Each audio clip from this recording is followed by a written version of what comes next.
Hi, it's Bram Duffee back for class. I'm glad that you're here to join me. Today, we're talking about rhetorical communication. So, to begin with, rhetoric is often understood as the art of persuasion. It's this form of communication that's designed to influence the attitudes or behaviors of others. So, think of a politician's campaign speech, or an advertisement on social media, or even like a heartfelt email to a friend. These are all examples of rhetoric in action. And we think, well, why is that important? And the truth is that rhetoric is one of the foundational tools for expressing ideas and solving problems and making connections in society. Rhetoric holds several functions within our communities. First, it strengthens democratic societies when people can think critically about an issue and articulate their perspectives. They're able to contribute to this collective decision making. And so that counts when anytime you want your street fixed, or you have a bigger issue in the community, or even when you need to think about the need to seek justice. Um, you have to engage with citizens and policymakers sometimes in meaningful discussions to make things work in society. And so, whether we think about how we're standing up for ourselves, or even if we're talking about the rhetoric that's used in a courtroom, the use of persuasive communication is used usually to advocate for fairness and for equity. And so we think about how studying rhetoric also gives us advantages, because it helps us be able to better understand competing views on major social issues. And it deepens our appreciation for different cultures and perspectives. And one of the goals is to use this to sharpen our ability to critically evaluate the persuasive messages that we encounter every day, like political advertisements or viral videos. And of course, we want to improve our own communication skills.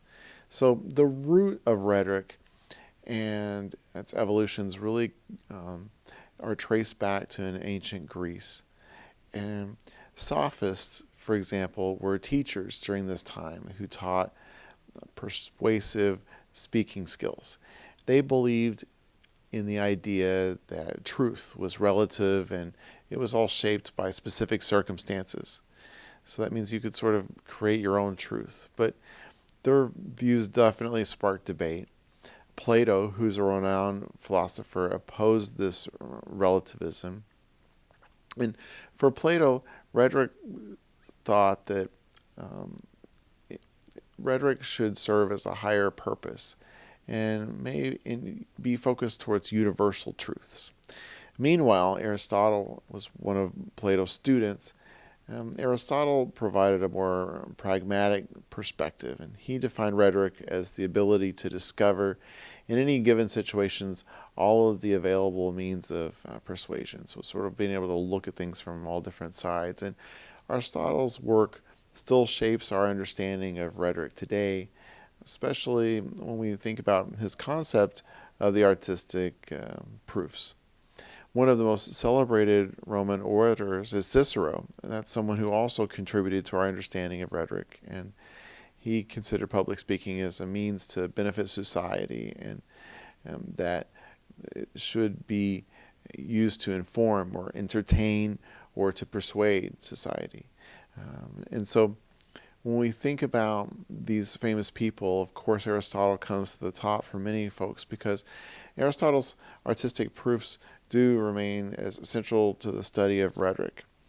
And these are methods that we as communicators think through when we are working to persuade an audience. The first proof is ethos, relates to the credibility and the character of the speaker. So it's like if a doctor delivers a public health talk, their qualifications are going to lend weight to what they're saying. But people who are communicating are also able to create a persona or an image that they want to project. So a speaker might present themselves as reliable or wise or compassionate, depending upon how they want the audience to perceive them. So that's the first proof. The second proof, pathos, appeals to the audience's emotions. So stories like vivid imagery or emotional language can evoke feelings and inspire action. So we consider how charity campaigns often use images where you see struggling people that are used to, or dogs that are used to move audiences to donate. And so that's pathos. The third proof is logos, just as a reminder for some of us, but it's good to have that reminder. Logos is the use of logic and reason. So that is the one that involves presenting a clear argument with presenting supporting evidence like studies or factual examples. And the combination of ethos, pathos, and logos often make for some of the most persuasive kinds of rhetoric out there. One of the most significant uses of rhetoric is the ability for it to reaffirm cultural values. And after major events like natural disasters or political challenges, rhetorical events take place, and this is when leaders attempt to give meaning to the situation. And so rhetoric also increases democratic participation, because through this deliberative rhetoric, people discuss and debate what action society should take moving forward. So think of things like political debates or town hall meetings. These forums are known as the public sphere, right? And that's where we provide opportunities for collaborative decision making. And also, rhetoric has been a big deal when we think about justice. So forensic rhetoric is used in legal and judicial contexts, and that's where it determines accountability and fairness in specific situations. An example would be like a lawyer's closing argument at trial that would be aiming to use their words to persuade a jury. Importantly, rhetoric has historically helped drive social movements of all kinds. And even today, social media platforms like that are out there are really big ways we can see tools that perpetuate different types of activism. And it all is rooted in this rhetoric. That's part of what we see that enables broad audiences to connect rapidly over shared concerns. As powerful as rhetoric is, it does have, of course, some ethical responsibilities, because we are charged with avoiding manipulation or spreading misinformation.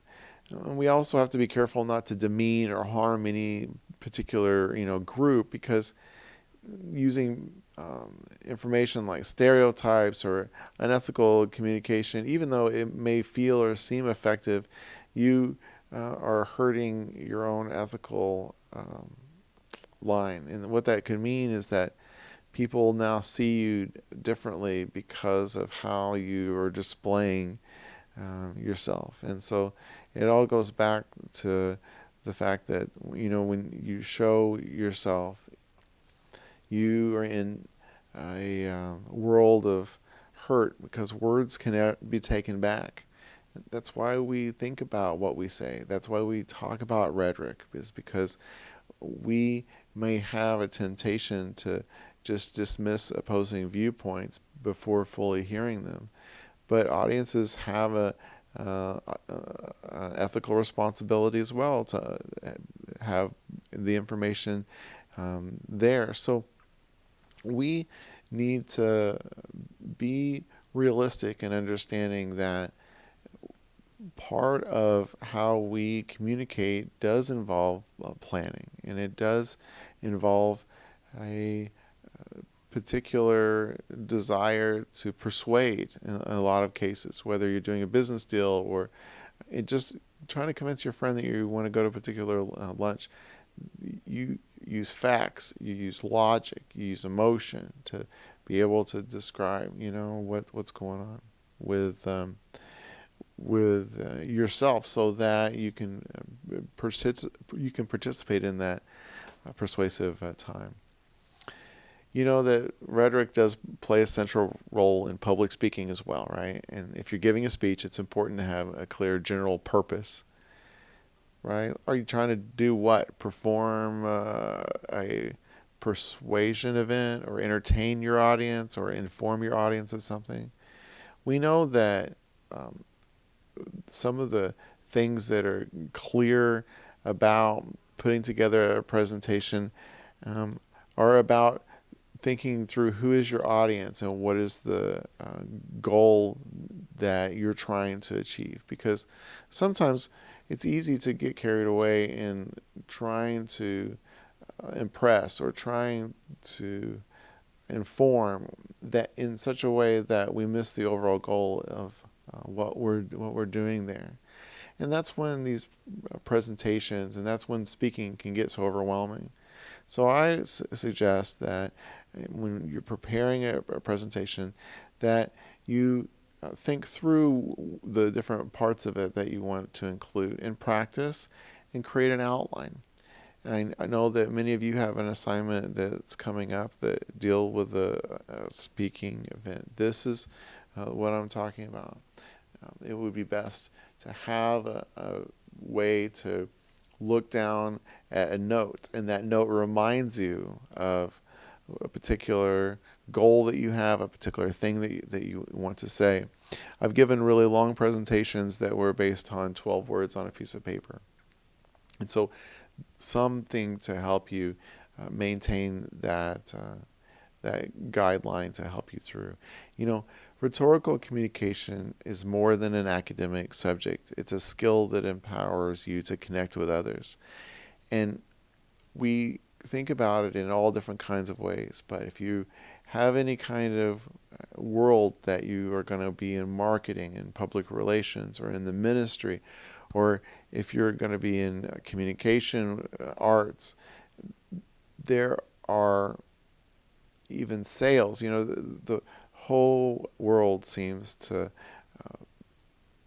be centered on rhetoric, and part of that comes in with these plans. So I thank you for working with me to explore this area so that we can think about how we construct messages of persuasive quality in our own lives, and how we listen to others' messages as well.